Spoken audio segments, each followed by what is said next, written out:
Well, good evening, everybody. David Paul with you here in the KHOU 11 Weather Center. Severe thunderstorm warning has been issued for North and Northeast Harris County. It's in effect until at least 8 o'clock. It's a thunderstorm that has been growing over Lake Houston and now has become severe. That means this could produce wind gusts in excess of 60 miles an hour.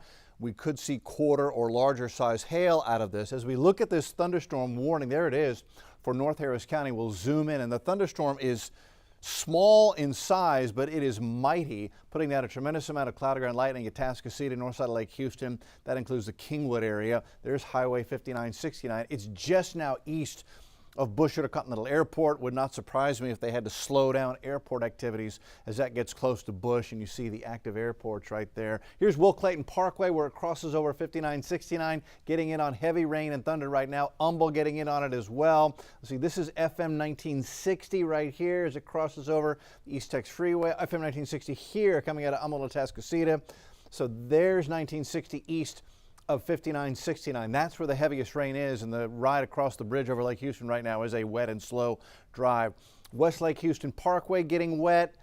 Here's the north side of the Beltway. So the Beltway at 5969, it's just to your north there, and putting down heavy rain. It looks like the lightning strike count has begun to decrease, so this one may be going through a weakening phase, but it's still dumping very heavy rain out there. We'll tilt back. We'll put on what's called our vertically integrated liquid. This helps us determine if there's hail with this storm.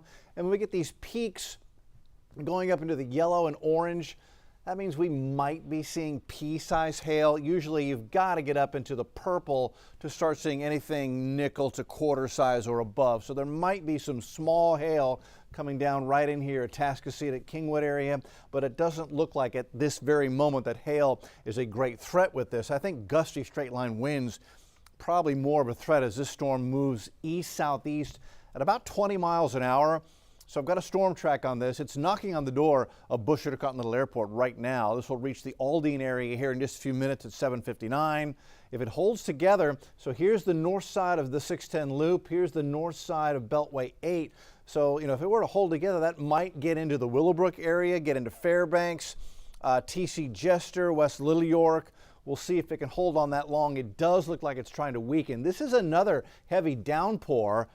Just to the east, west of I-45 up there, just west of Aldine. No lightning with that, but it's a heavy downpour. Another one just near the Klein area has popped up, as well as an outflow boundary that came all the way in from Louisiana is what's kicking off these thunder showers as they move on to the west-northwest. If it holds together, it would reach the Fairbanks area by 8:30, Jersey Village by 8:34. I have my doubts that it is going to make it all the way to Jersey Village. This one looks like it is in decline. That's where we stand right now. And again, this was from an outflow boundary that raced in from Liberty and Chambers County and now is developing these thunder showers up here across our northern portion of the county. We look at the computer model. It settles everything down overnight tonight pretty quickly. And then by tomorrow morning, things are relatively mild, low 70s, maybe even upper 60s for Dayton, Liberty, and Cleveland. We'll go into Wednesday afternoon. An isolated shower or thunder shower is possible tomorrow, 3, 4, 5 o'clock. But rain chances will stay at best 30%, so nothing too over the top. The next 10 days, they look hot. However, I am looking for cold air. There is some cold air in North America, northern Canada, up in Alaska, up in the Klondike. I will take you there tonight at 10. We'll take a look at temperatures up at Alert and Kugluktuk and Old Crow. And we'll look at the long-range models and see if we can get any hints of a weather pattern, an upper-level wind pattern that might be able to pull some of that cold air down and give us our first actual taste of fall. We'll look at that and have a complete update on the weekend forecast as well on the TV side tonight on KHOU 11 News at 10 o'clock. We'll see you then for our next live update.